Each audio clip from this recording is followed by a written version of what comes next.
চাঁদে এক বুড়ি আছেন, যিনি চরকায় সুতা কাটেন। চাঁদে তার বাস, তাই তিনি চাঁদের বুড়ি। আবার চাঁদকে ঘিরে কবিরা উপমা টানেন বলে চাঁদের মালিকও তারা।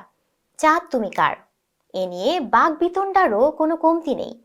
কয়েক দশক ধরে চাঁদের ওপর আধিপত্য বিস্তারের তোড়জোড় চালাচ্ছিল মানুষ। সেই প্রতিযোগিতা আরও উস্কে দিয়েছে সম্প্রতি চাঁদের বুকে উড়ানো চীনা পতাকার ছবি। এরপর থেকে চাঁদের সম্পদের দখল নিতে হুলস্থুল বিশ্বমোড়লরা। চাঁদের মালিক কে, আসল মালিকানাই বা কার, জানাবেন সানজিদা রহমান। কয়েক দশক ধরেই চাঁদের ওপর আধিপত্য বিস্তারের তোড়জোড় চালাচ্ছিল মানুষ।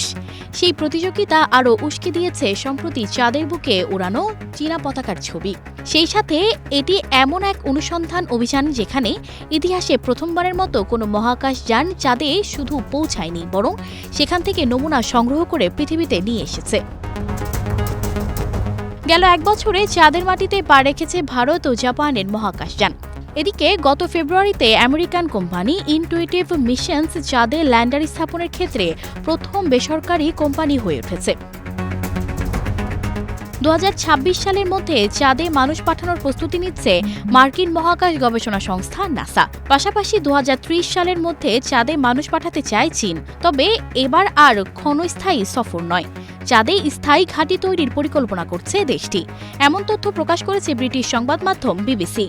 এদিকে এই পরিস্থিতিতে চাঁদকে কেন্দ্র করে পৃথিবীর আন্তঃরাষ্ট্রীয় সম্পর্ক প্রভাবিত হতে পারে বলে সতর্ক করছে বিজ্ঞানীরা। 1967 সালে জাতিসংঘের একটি চুক্তিতে বলা হয়েছিল, কোনো জাতি চাঁদের মালিক হতে পারে না। মূলত স্নায়ুযুদ্ধের সময় মহাকাশও আমেরিকা ও রাশিয়ার একটি যুদ্ধক্ষেত্রে পরিণত হতে পারে বলে আশঙ্কা দেখা দিচ্ছে। ফলে কোনো পারমাণবিক অস্ত্র মহাকাশে পাঠানো যাবে না জানিয়ে জরুরি চুক্তি সই হয়। এতে 100টিরও বেশি দেশ সম্মতি জানায়। বর্তমানে চাঁদে অভিযান চালানো আর জাতীয় প্রকল্পের মধ্যে সীমাবদ্ধতা নেই, বরং প্রতিযোগিতায় রূপ নিয়েছে। 2024 সালে পেরেগ্রিন নামে একটি মার্কিন বাণিজ্যিক মিশন ঘোষণা দিয়েছিল যে তারা চাঁদে মানুষের ছাই, ডিএনএর নমুনা এবং ব্র্যান্ডিং সহ একটি স্পোর্টস ড্রিঙ্ক নিয়ে যাবে। এদিকে চাঁদকে ঘিরে সৃষ্টি হয়েছে ব্যবসায়ের নতুন ক্ষেত্র। আরও রয়েছে উদ্ভাবন ও চাকরির বাজার। চাঁদে রয়েছে বিরল জাতের মাটি, লোহা, টাইটানিয়ামের মতো ধাতু এবং হিলিয়াম রয়েছে, যার মূল্য আনুমানিক লাখ লাখ কোটি ডলারের মতো। বিজ্ঞানীরা বলছেন, যারাই প্রথমে চাঁদে ঘাঁটি স্থাপন করবে তারাই চাঁদের কর্তৃত্ব নিয়ে নেবে।